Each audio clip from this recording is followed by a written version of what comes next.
तो भाई लोग नमस्कार। कल के दिन ना हमारा एक तो व्यूअर है, ऑब्वियसली उनका नाम नहीं बोलूंगा क्योंकि उन्होंने मना किया है कि भाई नाम डिस्क्लोज मत करना। उन्होंने जो है मेरे को बजाज ऑटो का एक तो स्ट्रेटजी शेयर किया, तो मैं सोचा कि आप लोग के साथ भी शेयर कर देता हूँ। अगर किसी को नहीं पता होगा तो वो इस बारे में सोच सकता है अगर चाहे तो, ऑब्वियसली अपने वेल्थ एडवाइजर से बात करके। एंड मैं आपको डिस्क्लेमर दे दूँ, इस स्ट्रेटजी को मैं पर्सनली फॉलो नहीं कर रहा हूँ, इतना रिस्क मैं नहीं लेता हूँ, ठीक है।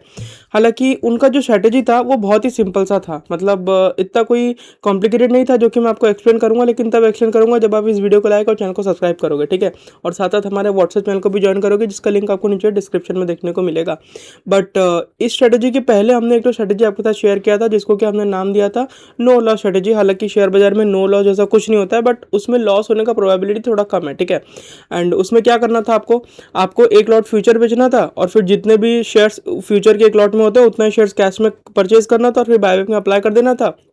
जितने शेयर जाएंगे जाएंगे, जो नहीं जाएंगे क्योंकि आपने पहले ही शॉर्ट कर रखा है, अगर स्टॉक गिर जाता है तो भाई आपको फ्यूचर्स में गेन देखने को मिल जाएगा। इस टाइप का मामला था, है कि नहीं। तो ये वाला जो स्ट्रेटेजी है ना, इसमें आपको लॉस होने का चांस तो कम है, फर्स्ट पॉइंट। सेकंड पॉइंट, ये स्ट्रेटेजी वो लोग फॉलो करते हैं जिन लोग को भले ही कम प्रॉफिट हो चलेगा, लेकिन नुकसान नहीं होना चाहिए। मतलब कंजर्वेटिव जो लोग होते हैं ना, जिनका फंड ह्यूज होता है, मतलब मान लो कि किसी के पास 100 डीमैट अकाउंट है, समझ पा रहे होते हैं ऐसे लोग। मैं एक जन को पर्सनली जानता हूँ जिनके पास 140 के आसपास डीमैट अकाउंट है। कैसे है, वो बहुत बड़ा कपड़ा मिल चलाते हैं सूरत में, मतलब साड़ी वगैरह बनने का काम है, निटिंग से लेके वीविंग तक सब कुछ करते हैं। तो वो क्या किए, अपने फैक्ट्री में हर एक आदमी का डीमैट अकाउंट खुलवाए और उसमें अपना फंड डालते हैं। अपना फंड डाल के उनके अकाउंट को मैनेज करते हैं। मतलब कैसे करते होंगे मेरे को खुद को नहीं पता कि भाई ये 140 अकाउंट कैसे मैनेज होता होगा, लेकिन वो जिस हिसाब से बोलते हैं पर्सनली हर किसी का वो ट्रेड एग्जीक्यूट करते हैं और प्रॉफिट शेयरिंग में काम करते हैं। मतलब क्योंकि उनका खुद का पैसा है, तो 80% प्रॉफिट वो रखते हैं और 20% प्रॉफिट सामने वाले वीवर को, मतलब स्टाफ को देते हैं जो भी उनके फैक्ट्री में काम कर रहा होता है। तो जिसको इतना बड़ा अकाउंट से काम करना है, मतलब 140 डीमैट अकाउंट आप लोग समझ रहे हो, 2 लाख के हिसाब से आप मल्टीप्लाई कर दो, यानी कि अबाउट 2 करोड़ 80 लाख रुपए के आसपास का वो फंड यूज करते हैं जनरली बायबैक्स वगैरह में, ठीक है। तो उनके लिए ये वाला स्ट्रेटेजी जो मैं नो लॉस स्ट्रेटेजी बताया था वो कारगर है। एंड अभी जो मैं हमारे व्यूअर का स्ट्रेटेजी बताने वाला हूँ, क्योंकि उन्होंने नाम लेने से मना किया है, उनको ऐसा लगता है नजर लग जाएगा, इसलिए मैं उनका नाम नहीं ले रहा हूँ।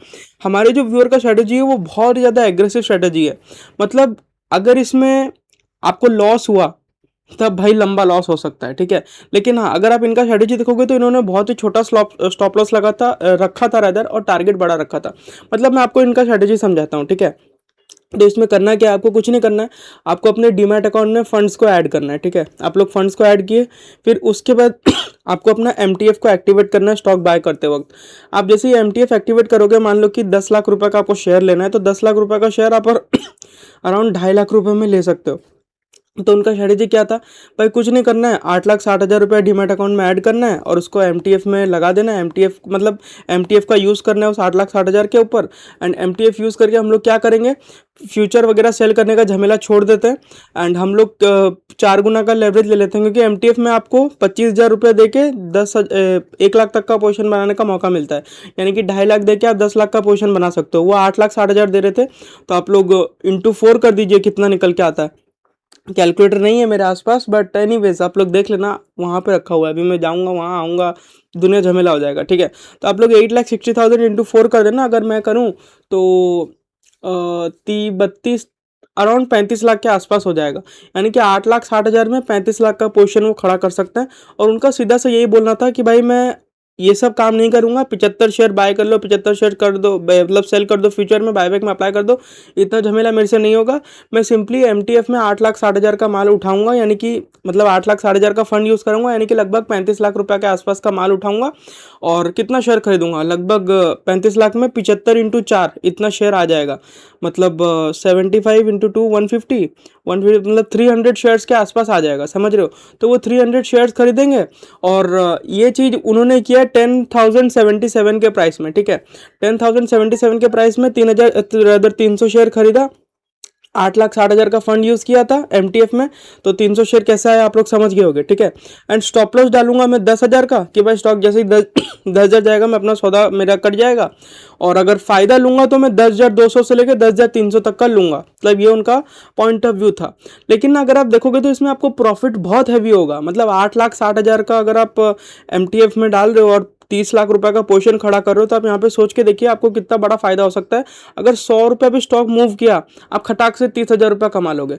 200 रुपया मूव किया, आप 60,000 कमा लिए। 300 मूव कर दिया, एंड 10,000 रुपये के स्टॉक में 300 रुपये का मूव क्या होता है भाई? जस्ट 3%, ओनली 3% का मूव होता है। ऐसा नहीं कि अरे भाई 300 रुपये कैसे बढ़ जाएगा। 10,000 का शेयर अगर बढ़ के 10,300 हो रहा है, सिर्फ 3% ही हो रहा है। तो उनका जो पॉइंट ऑफ व्यू है वो बिल्कुल भी खराब नहीं था, एकदम बढ़िया पॉइंट ऑफ व्यू है, लेकिन हाई रिस्क है। जैसे कि उन्होंने 10,000 रुपये का स्टॉप लॉस डाला था, पता नहीं उनका स्टॉप लॉस कटा होगा कि नहीं कटा होगा।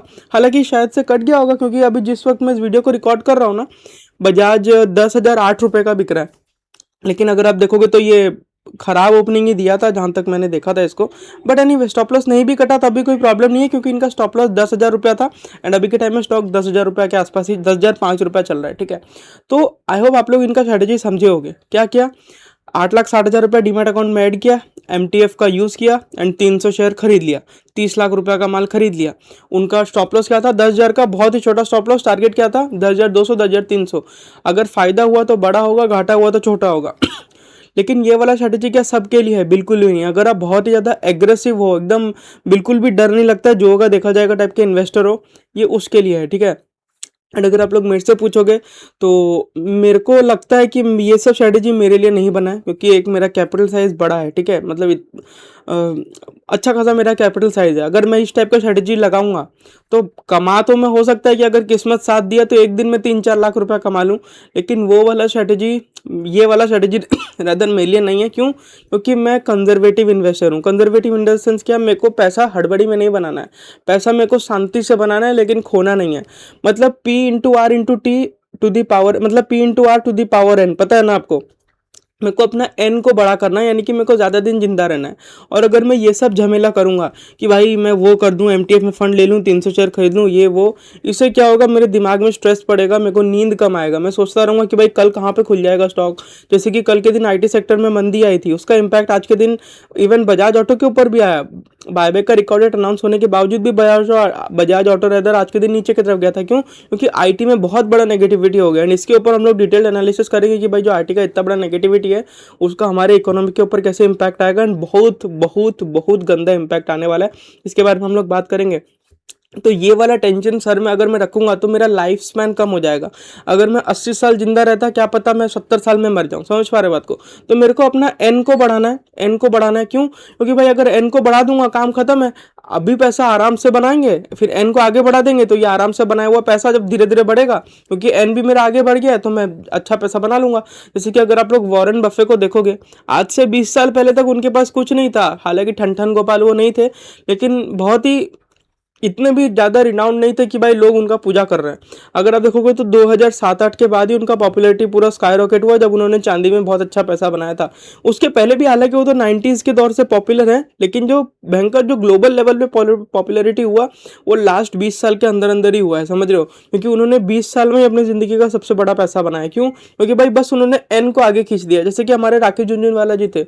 अब मेरे को लगता है कि अगर वो जिंदा रहते ना, शायद से उन्होंने वॉरेन बफे को सरपास कर दिया होता। क्योंकि भाई जो बंदा 0 से 60,000 करोड़ तक पहुंच सकता है, एंड विद इन उनका डेथ शायद बहुत जल्दी हो गया था, एंड इतने छोटे लाइफ ड्यूरेशन में अगर पहुंच सकता है, तो आप इमेजिन करो अगर वो बंदा 90 साल तक जिंदा रह जाता है। क्योंकि भाई जो लास्ट का 10-12 साल होता है ना, उसी में एक इन्वेस्टर सबसे ज्यादा पैसा बनाता है। आप चार्ली मंगर को देख लीजिए, कितना लंबा पैसा बनाया, जस्ट बिकॉज वो 90 ईयर्स तक जिंदा, आई गेस वो डेथ हुआ था उनका 95-96 के आसपास। इतना लंबा उनका लाइफ स्पैन था, इसलिए वो इतना बड़ा पैसा बनाया। तो मेरा पॉइंट ऑफ व्यू यही रहता है कि भाई मेरे को अपना कैपिटल सेफ रखना है। मौके बहुत आएंगे, लेकिन अगर कैपिटल उड़ गया तब मौकों का फ़ायदा नहीं उठा पाएंगे हम लोग। तो वही वाला एक तो प्रॉब्लम होता है। लेकिन हाँ, अगर कोई एग्रेसिव इन्वेस्टर है तो उसके लिए स्ट्रेटेजी कारगर हो सकता है कि भाई MTF में आप 8,60,000 का यूज़ कर लो, फिर 300 शेयर खरीद लो बजाज ऑटो का, 10,000 का स्टॉप लॉस डाल दो। मतलब ऑब्वियसली वो 10,000 का जो स्टॉप लॉस डाला था उन्होंने, वो कल के प्राइस के हिसाब से डाला था। फिर आपको अपना स्टॉप लॉस आज के प्राइस के हिसाब से डालना है। ऑब्वियसली अपने वेल्थ एडवाइजर से बात करके, मैं सेबी रजिस्टर्ड नहीं हूँ, मेरा काम था बस आपके साथ स्ट्रेटेजी शेयर करना, और इस स्ट्रेटेजी को शेयर करने के लिए मैंने उनका परमिशन भी लिया है। ठीक है, तो वही वाला बात है, उनका टारगेट 10,300 तक का था, 200 से 300। ठीक है, और उनका स्टॉप लॉस 10,000 था कल के प्राइस के हिसाब से। तो आज के प्राइस के हिसाब से आप देख सकते हो वेल्थ एडवाइजर से बात करके, अगर आपको इस एग्रेसिव स्ट्रेटेजी का यूज़ करना हो। लेकिन क्या मैं इस स्ट्रेटेजी का यूज़ कर रहा हूँ? बिल्कुल भी नहीं। क्या मैं नो लॉस स्ट्रेटेजी का यूज़ कर रहा हूँ? बिल्कुल भी नहीं। मतलब जो होगा देखा जाएगा टाइप का इन्वेस्टर हूँ मैं, लेकिन इतना हाई रिस्क हाई लेवरेज में काम नहीं करता हूँ। हाई लेवरेज में काम करने का टाइम आएगा, वो भी टाइम आएगा, लेकिन मेरे को लगता है कि ये सही टाइम नहीं है, उस हिसाब से आपको देखना चाहिए। एंड इतना ही रखते हैं इस वीडियो में। आई होप आप लोग को वीडियो पसंद आया होगा। ये वाला एक तो स्ट्रेटेजी था, आपको इस बारे में पता था कि नहीं पता था ज़रूर बताना।